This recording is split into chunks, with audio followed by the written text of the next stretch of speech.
Сәлем достар, сендермен бірге Нұреке Лайф арнасы. Десең. Тек қобалжып отырмын. Зор болды.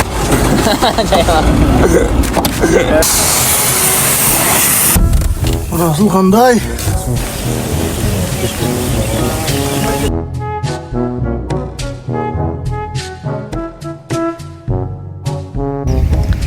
О, шарды.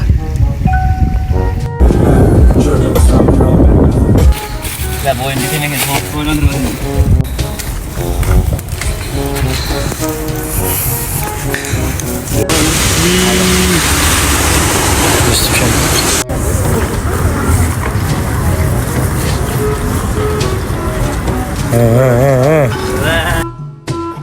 Жаздың соңғы айларында оңтүстік Қазақстанды жартылай зерттеп шықтым десем де болады. Яғни жартылай саяхаттап, жартылай дейін ба? Общем, саяхаттап шықтым. Маған ұнаған жерлері өте көп, өзіме керемет әсерлер алдым. Енді сіздерге әрбір детальдарын керемет қылып түсіріп бере алмаған үшін кешірім сұраймын алдын ала.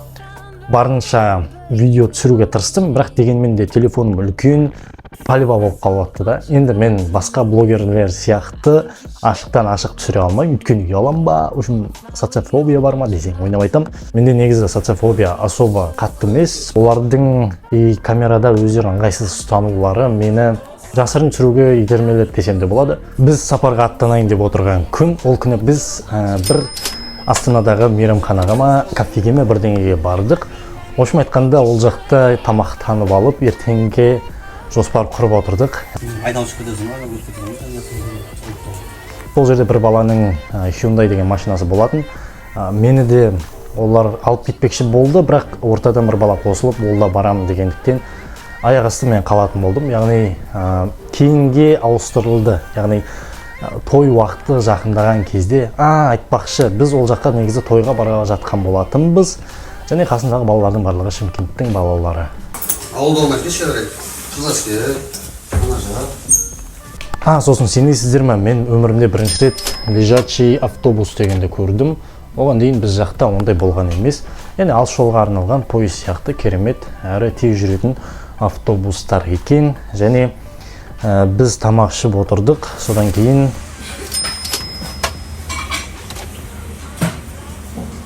кетейін деп жатқанымды айттым. Ассалаумағалейкум, қалайсыздар, амансыздар ма? Мінекей Алла қаласа Шымкент қаласына жол тартып бара жатырмыз.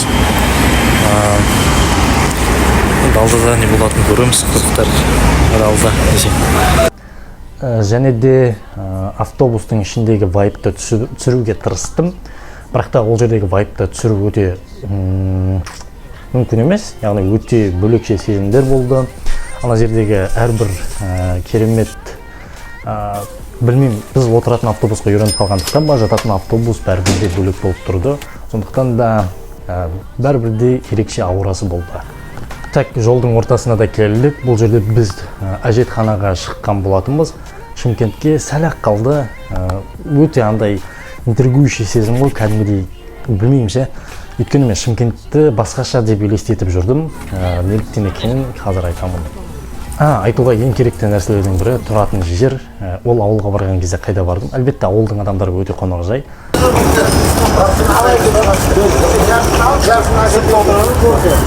Бауырлар, мінекей Шымкент қаласына жеттік. Алла қаласа мынандай бір керемет квартира жалдап алдық. Қазір көрсетем үшін. Ана енді осы сыртқы вид. Ал мінекей мынау мен жатқан бөлме.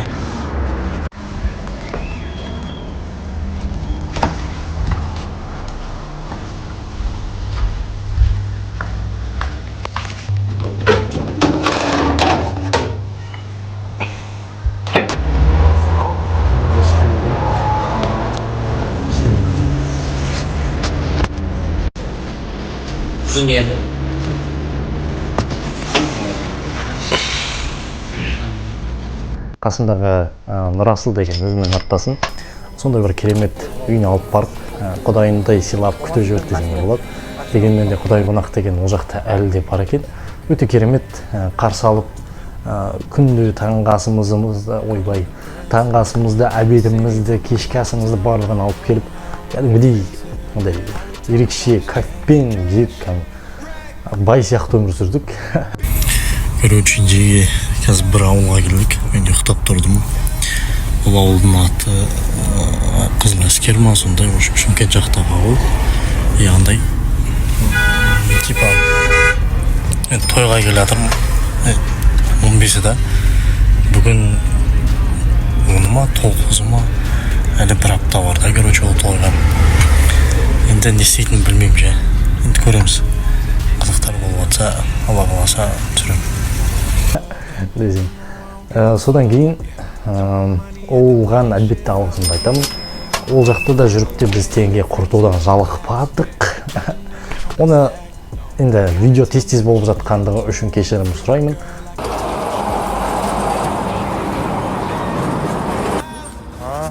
Неге жақын?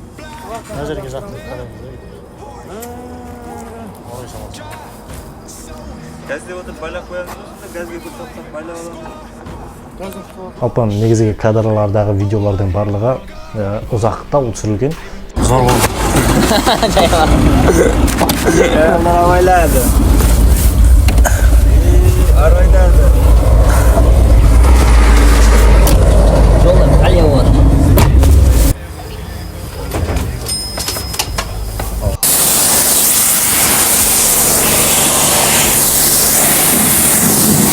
Жалпы жүріп кетіп бір жаққа барамыз деді, мені машинаға салып алды.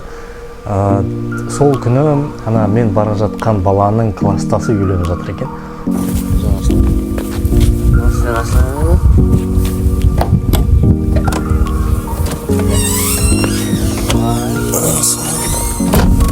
Расыл қандай?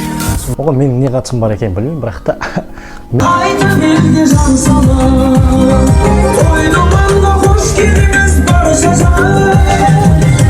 мен де сол жерде жүріп барып қызмет етіп кеткенсің ғой. Қызмет демекші мынандай да, оларда еркектердің барлығы қазан ошақтың басында жүреді, жаңа шай құйып береді, пловтарын жасап береді деген сияқты. Білмеймін, өте маған таңсық болды, қызық та болды, бір жағынан онша емес те болды. Өйткені өзіміз жақтағы аураға үйреніп қалғандықтан ба, әйел кісілер жұмыс істеп жүреді, біз білмеймін, әшейін әңгімесі болып әйтеуір сүйіп отырады ғой еркектер. Шамасы жеткендер енді сол үйдің адамдары отын жарып басқа қылып береді, бірақ қазан ошаққа ешқашан да араласқан емес. Білмеймін, енді бұл да бір ерекшеліктердің бірі. Өзіміздің сақталған салт дәстүрлеріміздің түр-түрлерін көруге болады екен. Әсіресе осы Шымкент жақтан көрдім, яғни оңтүстік жақтан. Ол жақта жаңағы осындай тай атты дейді да, үстіне баланы отырғызып жаңағы показуха көрсетеді, короче, осындай таяқ келді деп деп шулайды. Ол кезде мен уже жалығып бастадым. Мен негізі той дегенді особо қызықпаймын. Негізі той дегенге вообще жоқпын. Билеу, басқа қылу дегенге. Тос айтуды қатырып беремін десең, шақырыңдар десең. В общем, андай болды. Сосын мешітке бардым. Мешітке барып ұйықтап алмақшы болдым да. Қызыр ұйықтасам ба деп жатырмын. Білмеймін енді. Мына жерде көрпе-төсектер көп екен, короче. Но походу кітап тұратын, шақыратын бөлмеде. Намаз оқып ұйықтап алмақшы болдым. Короче, қатты ұйқы қысты, өйткені жолдан келгеннен кейін ба әйтеуір шаршап тұрдым. Сосын бардым да деп мешітке барсам, мешітте ешкім жоқ екен. Дәл қазір 5-ге намазға келдім. Бір қызық жері Шымкенттің андай екен. Яғни еркектер қызмет етеді екен, әйелдер в основном енді көмектесіп жүреді кейде, шамалар жетпей қалса. Так былай ошақ асында, яғни той кезінде еркектер қызмет етеді екен.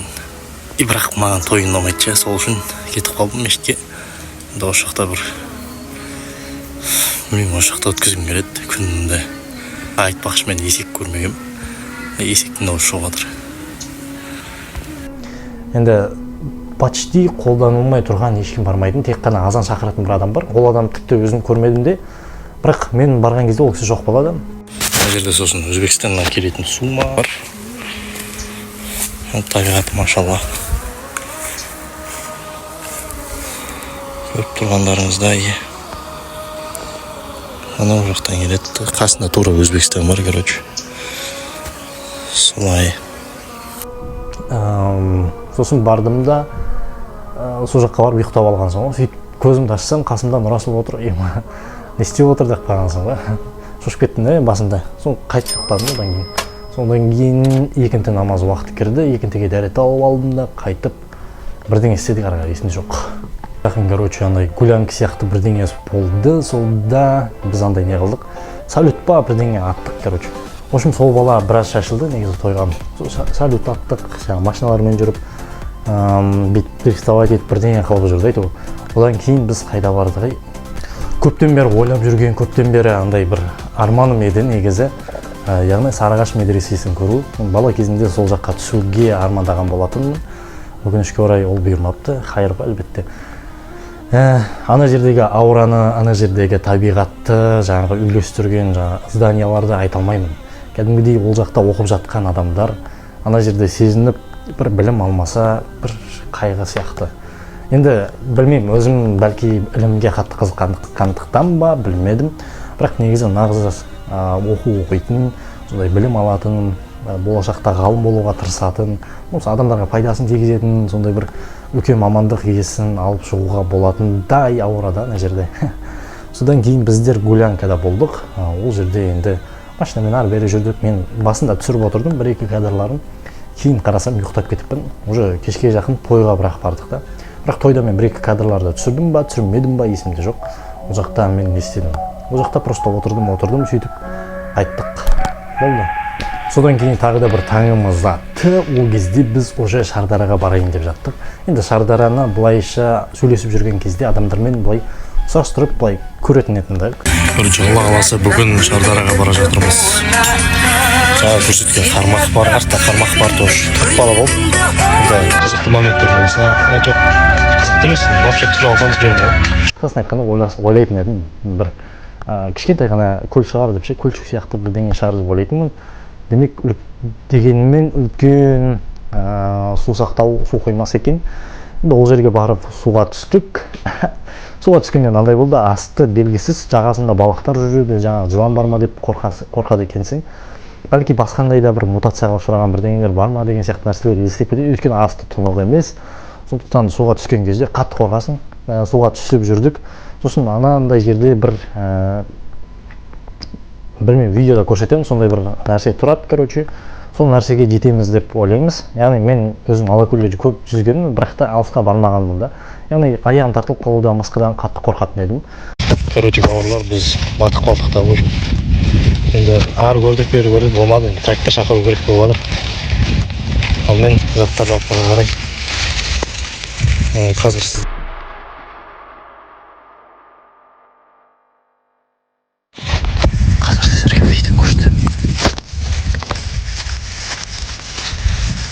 Содан кейін бардық.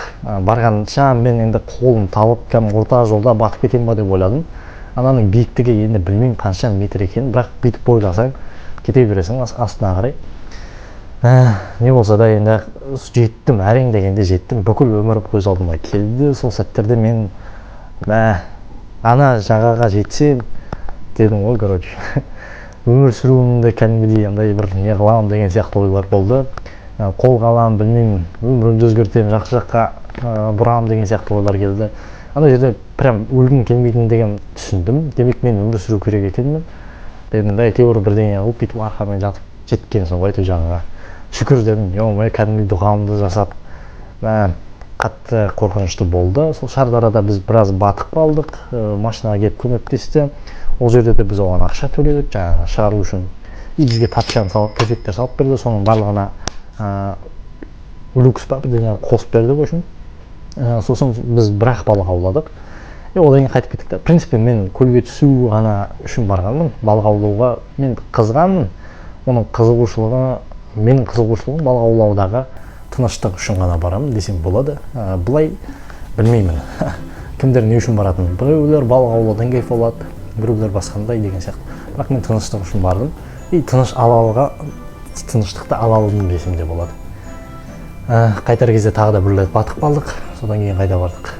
Осылай. Содан кейін уже қайтатындай уақыт келді. Шымкенттен енді қимай бір жағынан асыға қоштастық.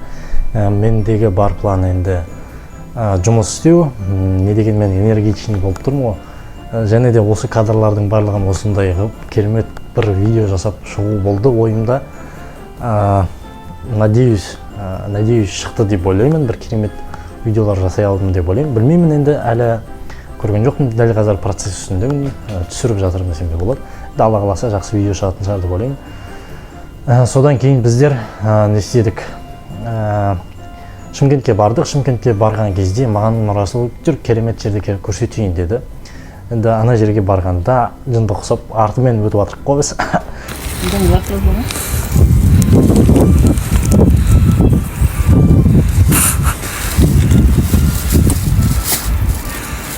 Шығасың ба? Сымбаңды бер білеші. Негізі ақша төлеп өту керек па, сондай бірдеңесі бар, бірақ та білмедім не үшін олай істегенін. Олай жасамаңыздар. Артынан өтіп бардық, артынан секірдік. Короче, бала кезден осылай өтеміз деді маған.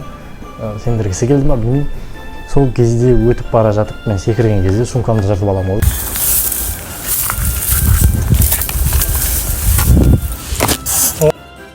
Зор болдым.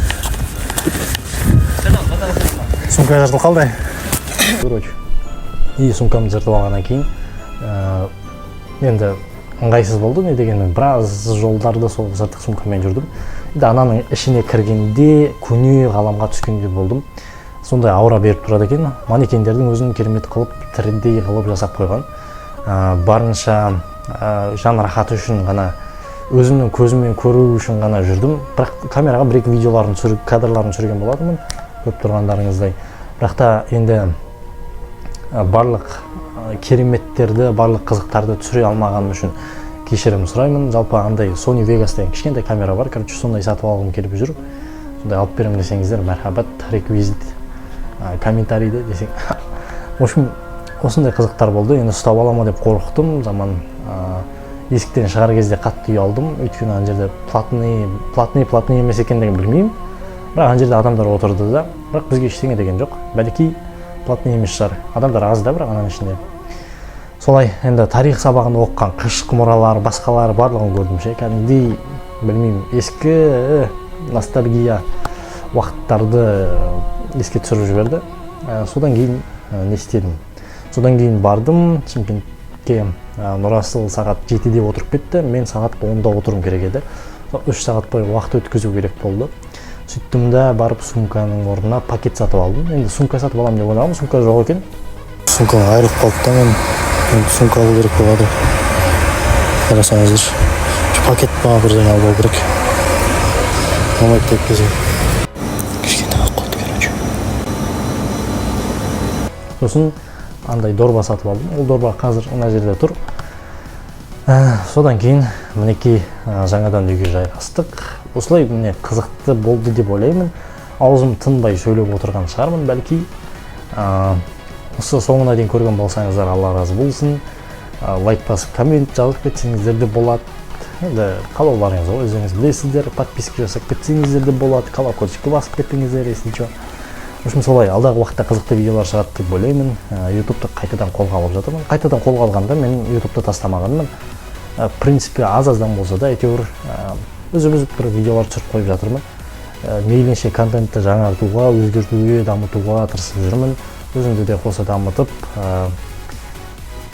қысқасын айтқанда солай. Рахмет, осы жерге көрген болсаңыздар. Алла разы болсын.